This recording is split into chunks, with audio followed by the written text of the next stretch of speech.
Apa ditanggapi sama orang OJK, Bang? Pasti ditanggapi, Bang. Bukan cuma ditanggapi, pasti langsung dipecat dan didenda. Kalau masih dipecat aja nggak apa-apa, kita juga didenda, Bang. Pemaparan dan bocoran langsung dari debt collector pinjol mengenai rahasia debt collector pinjol dan cara menghadapi debt collector pinjol yang datang ke rumah.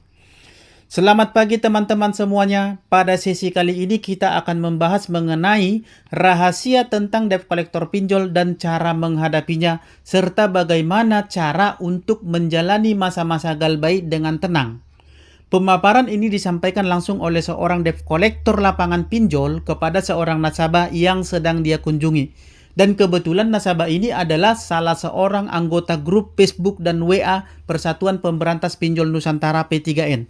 P3N ini memang sengaja kita buat untuk memfasilitasi, untuk menjembatani teman-teman yang sedang galbait. Tapi masih takut-takut mentalnya, belum kuat dan masih terpengaruh, bahkan masih ada yang stres akibat dari teroran penagihan debt collector pinjol. Dengan bergabung ke grup ini, seorang nasabah galbait akan dapat support, booster mental, dan dukungan dari teman-teman sesama galbait dari seluruh Indonesia yang galbait di berbagai pinjol, baik legal maupun ilegal. Bagi kalian yang mau bergabung ke grup ini, silahkan bergabung lewat link yang sudah saya sematkan di kolom komentar video ini, supaya kalian bisa seperti teman kita ini yang menyampaikan pengalamannya ini di grup WA. Karena dia tenang dan tidak takut kepada debt collectornya, maka debt collectornya pun tidak berani macam-macam. Karena dia sudah tahu semua ini di dalam grup. Malah debt collectornya jadi curhat dan membongkar semua rahasia di balik teroran dan ancaman para debt collector pinjolnya. Baik, kita langsung saja ke pembahasan dan pemaparan dan bocoran langsung dari debt collector pinjol mengenai rahasia debt collector pinjol dan cara menghadapi debt collector pinjolnya. Selamat berjumpa kembali dengan saya Maro di Maro Channel. Berikut kita akan menyimak curhatan debt collector dengan nasabah yang dia kunjungi. Bagaimana cara pemaparannya, apa yang dipaparkan. Tentu rahasia-rahasia di balik ini semua akan sangat berguna bagi teman-teman yang sangat ketakutan atau yang masih diteror oleh para debt collector pinjol dan masih ragu-ragu untuk galbait. Baik, mari kita perhatikan dan simak baik-baik. Assalamualaikum sahabat sekalian, salam Ramadan. Di sini saya mau sedikit share pengalaman saya pribadi terkait debt collector di lapangan. Saya sendiri sudah 3 kali didatangi oleh debt collector dari 2 aplikasi, yaitu 1 kali dari debt collector Traveloka, 2 kali dari debt collector Kredit Pintar. Intinya dari 2 debt collector aplikasi tersebut, orang-orangnya baik-baik dan sopan-sopan. Dia menagih saya lebih kurang dalam waktu 1,5 jam. 10 menit untuk menagih, sisanya cerita-cerita sambil makan soto. Kebetulan dia nggak puasa pada saat itu. Tapi yang paling lama cerita dengan debt collector dari Kredit Pintarnya. Dari pengakuan teman kita ini, setelah 3 kali dia dikunjungi atau didatangi oleh debt collector, ternyata debt collector pinjol itu baik-baik dan sopan-sopan. Jadi tidak ada yang perlu kalian takutkan jika suatu saat dikatakan mau dikunjungi oleh debt collector lapangan pinjol. Seperti yang sudah saya sampaikan di video-video sebelumnya, bahwa debt collector lapangan pinjol itu yang datang ke rumah kalian untuk menagih kalian, mereka itu tidak semenakutkan dan tidak sesangar yang kalian pikirkan. Karena mereka itu langsung berhadapan dengan Anda, tidak lewat online seperti yang di chat, WA, email, atau teleponan langsung. Mereka bertatap muka langsung dengan Anda. Dan dia tidak akan berani macam-macam dengan Anda. Karena dia berada di rumah Anda, di lingkungan Anda. Tentu dia tahu Anda yang pegang kendali di sana. Sekali Anda berteriak, melakukan sesuatu, maka pada saat itu juga otomatis debt collectornya dalam bahaya dan debt collectornya tahu itu. Debt collectornya sadar akan hal itu. Makanya dia nggak akan berani macam-macam dan ngapa-ngapain Anda. Jadi, jangan percaya dengan teroran debt collector online yang mengancam Anda akan didatangi debt collector jika tidak bayar hutang. Mereka sengaja menciptakan ilusi, menciptakan kata-kata lewat chat, WA, email, atau teleponan tadi untuk mempengaruhi pikiran Anda lewat chat, WA, atau email tersebut supaya Anda ketakutan. Mereka bersandiwara seolah-olah debt collector pinjol itu sangat kejam dan menakutkan. Ilusi dan kalimat-kalimat atau ancaman-ancaman yang menakutkan sengaja mereka buat hanya untuk menakut-nakuti Anda dengan tujuan supaya Anda bayar. Hanya itu saja tujuan mereka. Sebenarnya, debt collector lapangan pinjol itu tidak semenakutkan seperti yang mereka ancamkan di WA, email, atau teleponan langsung. Jadi teman-teman, semua ancaman itu, teroran itu hanyalah ancaman dan bohong belaka. Jadi mulai saat ini, jangan pernah takut sama yang namanya ancaman akan dikunjungi oleh debt collector pinjol. Itu tidak semenakutkan seperti yang Anda bayangkan dan Anda pikirkan karena pengaruh teroran debt collector online selama ini. Baik, kita lanjutkan. Lebih kurang seperti ini percakapannya. Abang asal dari mana? Aku asal Palembang bang, orang Melayu Palembang. Cuman nikah sama orang Betawi dan tinggal di daerah Bekasi. Udah 10 tahun lah, cuman sekali-sekali masih balik ke Palembang. Abang udah lama jadi DC. Lumayan lah. Kenapa? Abang mau jadi DC juga? Nggak tahu juga sih bang. Abang waktu jadi DC, daftarnya di mana? Waktu itu aku daftarnya langsung di kantor OJK. Jadi gini bang, debt collector itu ada 2 tempat daftarnya. Bisa langsung di kantor kredit pintarnya, bisa juga langsung di kantor OJK-nya.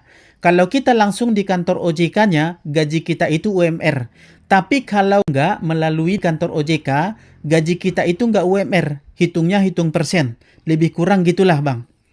Apa betul bang, kalau jadi debt collector itu wajib punya sertifikat dari OJK? Terus kalau debt collector yang daftarnya nggak melalui kantor OJK, gimana bang? Iya, betul bang. Setiap debt collector wajib punya sertifikat OJK. Nanti OJK yang akan interview kita dan ujian segala macamnya itu. Untuk yang daftarnya tidak melalui kantor OJK atau langsung di kantor kredit pintarnya, tetap yang interview itu pasti nanti ada orang OJK juga bang. Salah satu yang menginterview kita. Dari percakapan ini, kita tahu bahwa jadi debt collector itu tidak sembarangan. Mulai dari lamaran kerjanya sampai hitung-hitungan gajinya, bahkan sampai kelengkapan data-datanya itu semua diproses dan diatur sedemikian rupa. Dan sangat berpengaruh langsung dengan kinerja debt collectornya. Seperti yang dikatakan tadi, gaji mereka ada yang hitungan persen. Makanya di video-video sebelumnya, beberapa kali saya jelaskan bahwa debt collector pinjol itu sampai menghalalkan segala cara. Cara apapun mereka lakukan supaya Anda bayar. Kenapa mereka sampai menghalalkan segala cara? Karena kalau tidak dapat duit, kalau tidak dapat angsuran dari penagihan, maka mereka tidak akan dapat gaji. Bahkan kalau mereka tidak dapat angsuran, tidak dapat target, mereka bisa langsung dipecat di bulan berikutnya. Yang kedua, setiap debt collector itu wajib punya sertifikat OJK, sertifikat penagihan. Itulah yang wajib ditunjukkan oleh debt collectornya ke nasabah apabila nasabahnya menanyakannya. Dan itu ditunjukkan, harus bisa ditunjukkan oleh si debt collectornya. Dan jika si debt collectornya tidak mampu menunjukkan data-datanya tadi, atau data-datanya tidak sesuai antara identitas KTP-nya dengan data-data kerjanya tadi, maka nasabah berhak untuk menolak bahkan mengusir si debt collectornya. Dan kalau nasabahnya melaporkan debt collectornya, tidak lengkap data-datanya, dilaporkan ke OJK, maka debt collector yang bersangkutan itu pasti langsung kena sanksi oleh OJK-nya atau bahkan dipecat oleh pinjolnya. Baik, kita lanjutkan. Kalau gitu jadi kenapa penagihannya melalui chat kasar bahkan sampai mengancam-ngancam gitu bang? Itu biasanya ilegal bang, tapi tidak dipungkiri bahwa yang legal pun juga seperti itu biasanya. Tapi bisa dipastikan dia nggak akan mungkin berani menyebut dari aplikasi mana. Itu oknum biasanya. Itu bang yang hubungi abang melalui chat WA itu semua perempuan bang, nggak ada yang laki-laki. Cuma kata-katanya seolah-olah mereka itu laki-laki. Dari percakapan ini kita bisa ketahui sesuai dengan aturan penagihan yang ditetapkan oleh OJK, mereka tidak boleh berkata kasar, mengintimidasi, apalagi sampai mengancam-ngancam. Karena kalau ketahuan dan ada yang melapor, debt collectornya bisa dipecat. Kecuali pinjolnya pinjol ilegal. Karena memang pinjol ilegal itu tidak diawasi dan tidak berizin dari OJK. Dan ternyata, seperti yang sering saya sampaikan di video-video sebelumnya, bahwa yang meneror Anda itu selama ini adalah kebanyakan perempuan. Bahkan mereka ini kebanyakan masih di bawah umur, fresh graduate. Karena tidak mungkin orang yang berpengalaman mau jadi debt collector pinjol yang seperti ini. Apalagi orangnya kompeten. Dia tidak akan mau jadi debt collector pinjol. Oke, kita lanjut. Apa betul bang, yang katanya bakal disebar data kita, baik foto dan lain-lain? Terus akan disebar ke seluruh kontak yang ada di HP kita kalau kita nggak bayar. Kalau aplikasi itu ilegal, terdaftar di OJK, bohong itu bang. Kredit Pintar dan aplikasi legal lainnya nggak bisa mengakses foto, video, dan kontak yang ada di HP nasabahnya, melainkan nomor kondarnya ada di HP. Daftar kontak dan foto pada saat verifikasi, semua itu diblok sama OJK. Bahkan ketika kita diterima sebagai debt collector, HP setiap debt collector itu akan diminta oleh OJK. Terus mereka setting-setting entah apa gitulah di HP kita. Jadi pada saat kita di lapangan, OJK itu akan tahu kemana gerak kita, sesuai atau tidak dengan nasabah yang kita pegang. Jadi OJK itu dia punya nama-nama nasabah galbay yang kita pegang. Melainkan aplikasi ilegal. Mereka akan sebar data kita, baik foto, kontak, dan lain-lain, walaupun tidak semua foto dan kontak yang bisa mereka akses. Jadi tidak semua foto dan kontak kita itu bisa mereka akses. Paling cuma beberapa. Lagipun kalau ilegal, ngapain abang bayar? Biarin aja. Jadi jelas disarankan yang ilegal itu jangan dibayar. Aplikasi resmi pinjol OJK tidak bisa sebar data Anda. Karena memang mereka tidak punya akses foto, video, atau kontak yang ada di handphone Anda. Mereka tidak bisa akses itu. Karena OJK sudah memblokir itu. Kalau ada yang mengancam-ngancam dari debt collector pinjol legal, itu hanyalah hoax. Supaya Anda bayar saja. Supaya mereka dapat target. Nah, mengenai sebar data dari debt collector pinjol ilegal, itu sudah saya sampaikan cara mengatasinya, cara mencegahnya di video sebelumnya. Di video sebelum video ini. Silahkan cek dan tonton videonya. Kita lanjut. Abang pegang berapa nasabah? Aku pegang lebih kurang 150 nasabah. Di Jabodetabek ini aja ada 1000 debt collector. Kalau di Jabodetabek ini ada 1000 debt collector, berarti yang galbay di Jabodetabek ini jumlahnya itu ada puluhan bahkan ratusan ribu lah bang. Abang aja pegang 150 nasabah dikali 1000 debt collector. Udah berapa? Belum lagi yang di daerah-daerah. Apa mungkin 150 nasabah galbay itu abang datangi dalam satu hari? Ya enggak lah bang, enggak dalam satu hari lah bang. Satu hari itu biasanya yang aku datangi antara 20 sampai 30 nasabah. Tiap debt collector itu jumlah nasabah galbay yang dipegang berbeda-beda jumlahnya. Seperti yang sudah pernah saya bahas, debt collector itu bisa memegang ratusan nasabah, bahkan ada yang sampai 1000 nasabah galbay dipegang satu debt collector.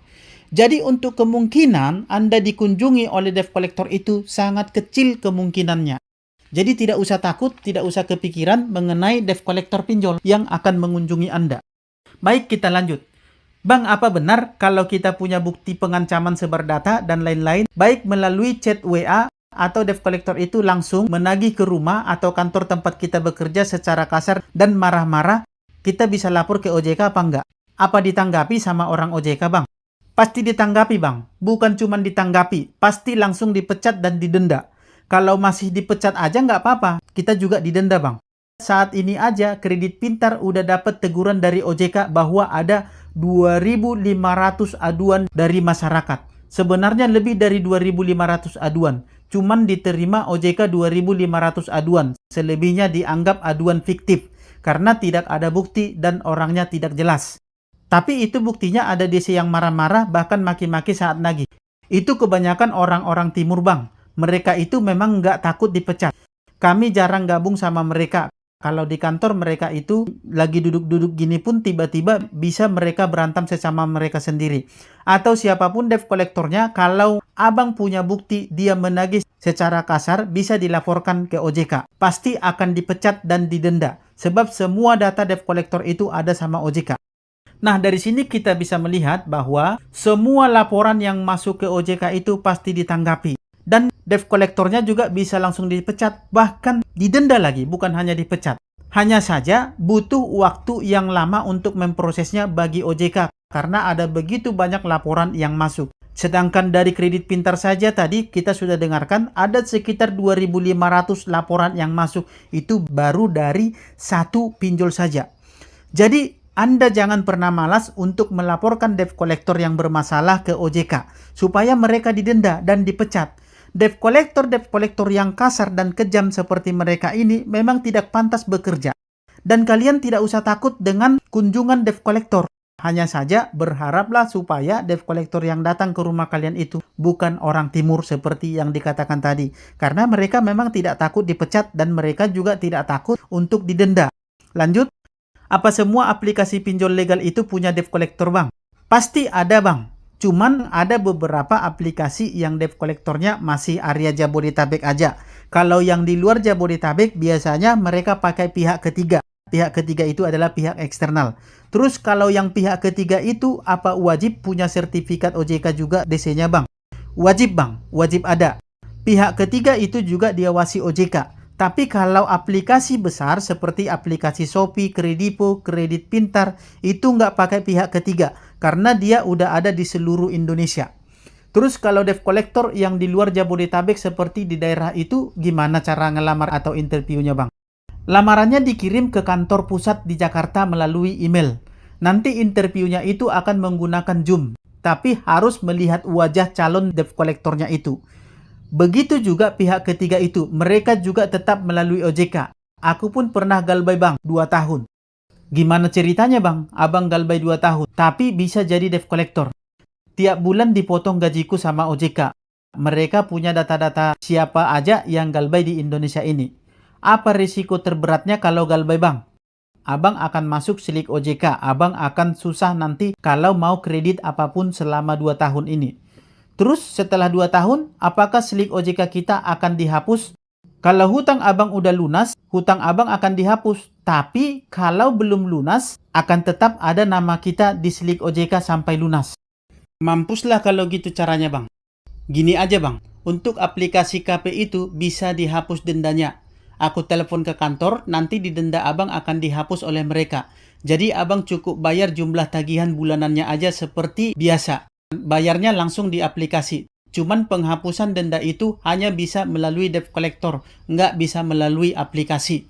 Nah, bagi teman-teman, ini perlu diperhatikan. Bagi debt collector yang meminta ditransfer ke rekening mereka dengan menjanjikan ada penghapusan denda dan bunga, Anda jangan percaya.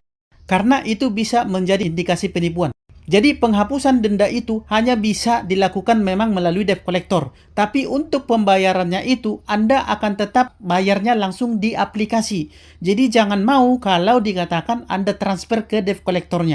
Karena itu bisa jadi penipuan oleh seorang debt collector. Kita lanjut. Nantilah, Bang, kalau ada uang aku telepon abang. Terus abang telepon ke kantor suruh hapus denda-dendanya daripada abang bolak-balik kemari. Tapi belum ada uang. Kan kasihan abangnya. Oke, kabari saya ya, Bang, kalau mau bayar. Lebih kurang itulah percakapan saya dengan debt collector Kredit Pintarnya beberapa hari yang lalu. Sebenarnya masih banyak, tapi itulah intinya. Semoga ini bisa menjadi acuan bagi sahabat sekalian. Nah, bagi teman-temanku, teman-teman yang sedang galbay pada saat ini, kita sudah baca dari awal sampai selesai tadi, kita sudah perhatikan dan simak baik-baik percakapan dari nasabah ini yang ada di grup P3N dengan seorang debt collector. Dan dari percakapan ini, Anda sudah bisa ambil kesimpulan bagaimana sebenarnya debt collector pinjol itu. Apakah mereka bisa berbuat sesuka mereka, aturan-aturan yang harus mereka taati, kemudian mereka harus dilengkapi dengan data-data yang lengkap. Dan mereka kalau ketahuan dilapor ke OJK, maka OJK akan pecat mereka dan bahkan mereka didenda lagi. Jadi Anda sebagai nasabah harusnya tidak usah takut kepada debt collector pinjol. Karena debt collector pinjol itu mempunyai aturan yang harus mereka taati. Dan Anda juga dijamin oleh undang-undang bahwa hutang piutang itu tidak bisa dipidanakan. Itu tercantum dalam Undang-Undang Pasal 19 Ayat 2 Nomor 39 Undang-Undang tahun 1999 yang menjamin Anda tidak akan pernah masuk ke dalam penjara hanya karena tidak bayar hutang. Jadi mulai saat ini teman-teman, jangan pernah takut sama yang namanya debt collector. Apalagi debt collector pinjol yang datang ke rumah Anda. Teroran dan ancaman yang disampaikan oleh debt collector pinjol online itu hanyalah ancaman hoaks semata, tidak betul. Jadi kita sudah lihat dari percakapan ini bagaimana sebenarnya debt collector pinjol lapangan itu dan mereka sebenarnya diawasi, dijaga sangat ketat. dan mereka harus mengikuti aturan dan peraturan yang telah ditetapkan oleh OJK. Oke teman-teman, sampai di sini dulu pembahasan kita di sesi kali ini. Semoga bermanfaat, semoga menjadi semakin semangat dalam menjalani galbait, utamakan kebutuhan keluarga dan pribadi. Sampai ketemu di sesi-sesi berikutnya, dan akhir kata saya ucapkan salam sahabat.